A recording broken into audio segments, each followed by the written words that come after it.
Hey everyone, it's Wolfgang. I want to talk about the hot investment of real estate syndication.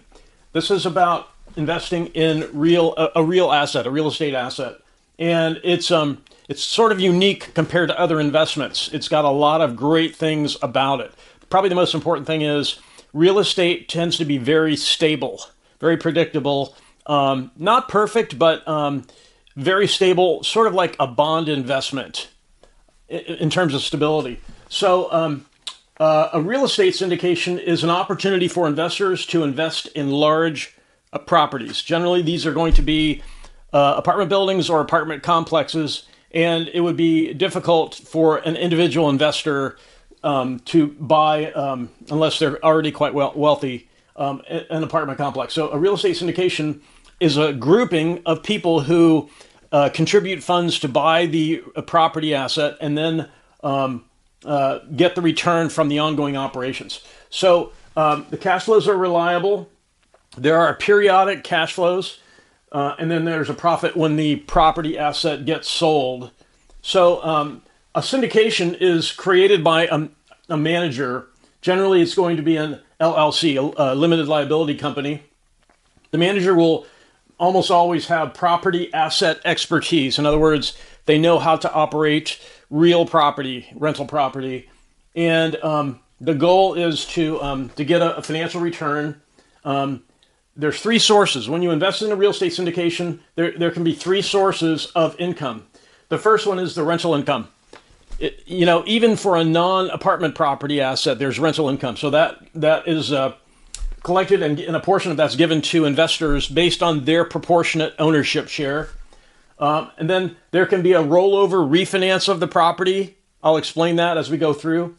Or the property gets sold. When the property gets sold, the profit is distributed among the investors according to their proportionate share, the ownership share of the asset. Okay, so basically what we're interested in with the real estate syndication is we're seeking reliable cash flow and a possible profit when the asset's sold. And this is how investors get involved.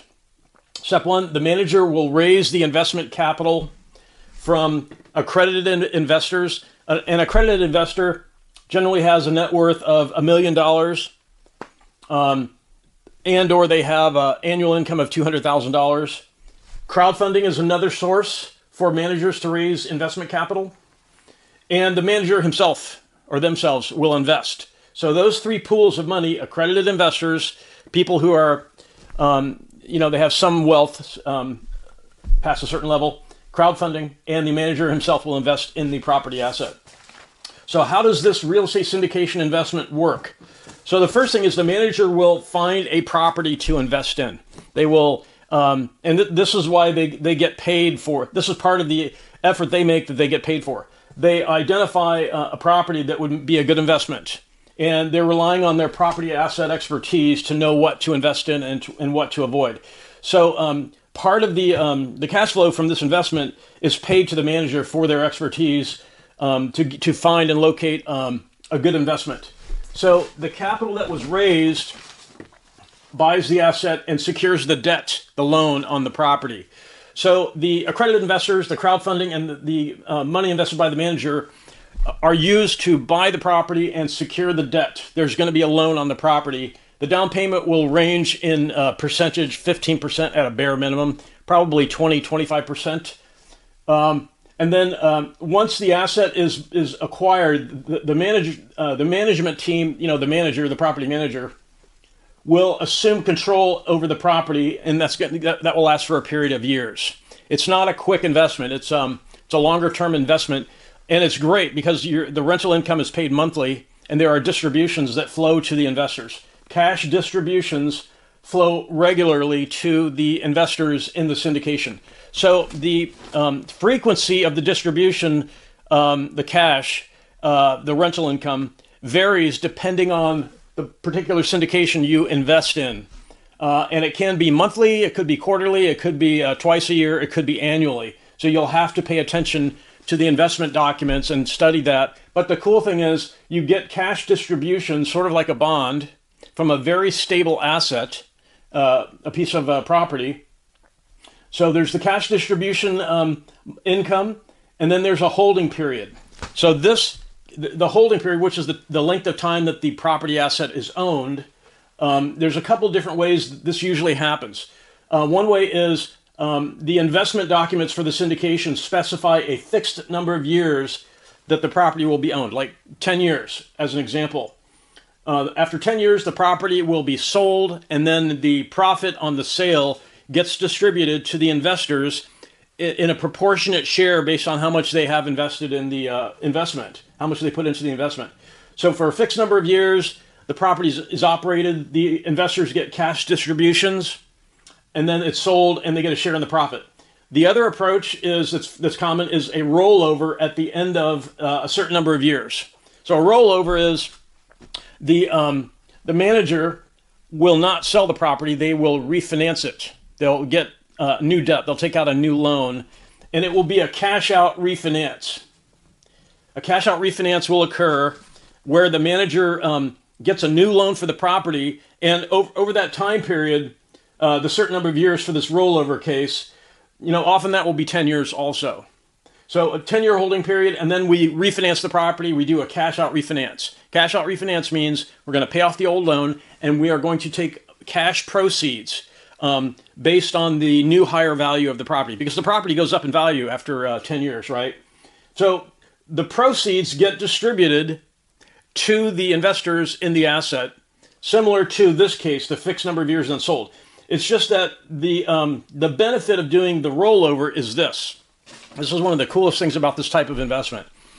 At the end of 10 years, if that's the number of years for the rollover, the property is not sold, it's refinanced, a cash out refinance is done, a huge pile of money, usually millions, sometimes tens of millions of dollars, is the cash out part. The old loan's paid off, and then we take millions of dollars as part of the cash out refinance, and that gets distributed to the investors. So the investors can elect to cash out of the investment, or they can elect to continue in the investment. Investors can actually receive their entire original investment back and still stay in the investment and still collect the cash flows, the cash distributions. So you can have a 0% stake in the asset, but because you invested at the beginning of the syndication, this rollover cashes you out from your original investment and will continue to pay you the cash distributions. So let me just reframe this. At the beginning, you made your initial investment, and then you started receiving the regular cash distributions from the income, from the rent. And then a rollover occurred, a cash out refinance occurred. Millions of dollars was taken out of the property because the property went up in value, and you get paid back that original investment that you made, and you stay in the deal, and you continue to collect cash distributions on the rent. Now, not all syndications do that. You have to look at the investment documents to see if that's the way those work. But that's a really cool aspect of this type of investment is you can get all your original investment back and still get investment returns. And some of these rollovers, it's an indefinite ownership period where the manager the manager of the asset, the person who set up the syndication, says, we're never going to sell this. We are going to hold this property asset indefinitely. And so you can stay in the deal and keep getting cash from it, even though all your original investment you took out of it.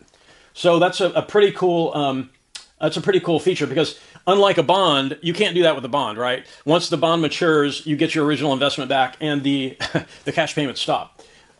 So there's a couple of things to think about in terms of this type of investment.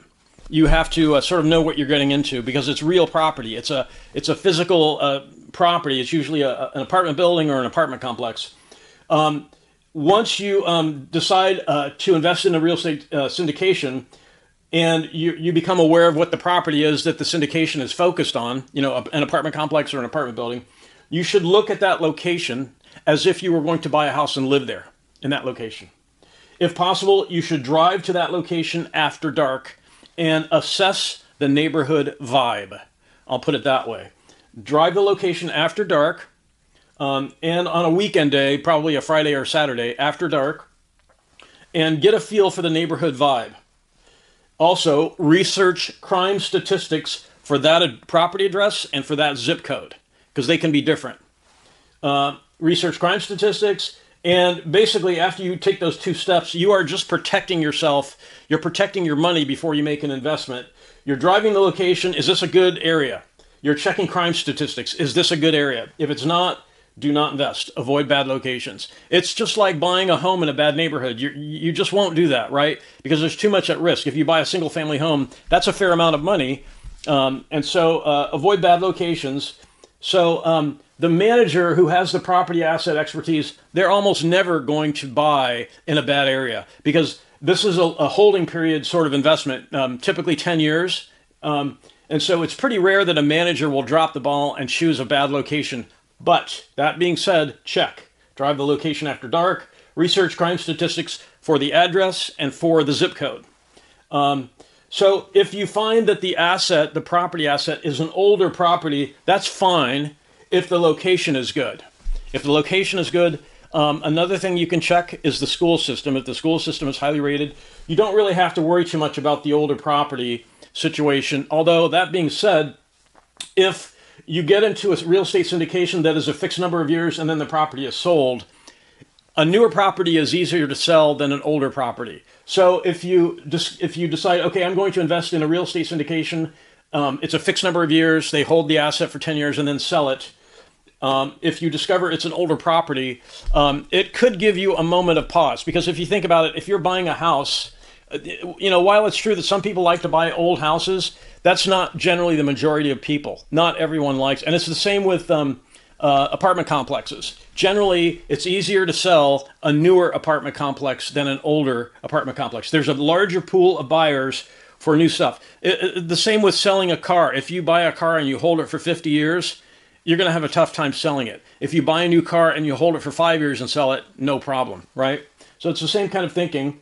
So this is sort of an overview of real estate syndication. But the cool thing about this is you don't have to be an accredited investor to invest in these large properties. You can get into this investment through crowdfunding. And you can get these sorts of, this is just very beneficial. Cash distributions, they could be as often as monthly cash payments from the rents collected. And then if it's a rollover situation where the property is not going to be sold, it's going to be refinanced, this is a great investment. Just make sure the location's good. So if you have any questions about this, I've got real estate experience. Please post questions in the comments. I'll try to answer those. And I want to thank everyone for watching and have a great day.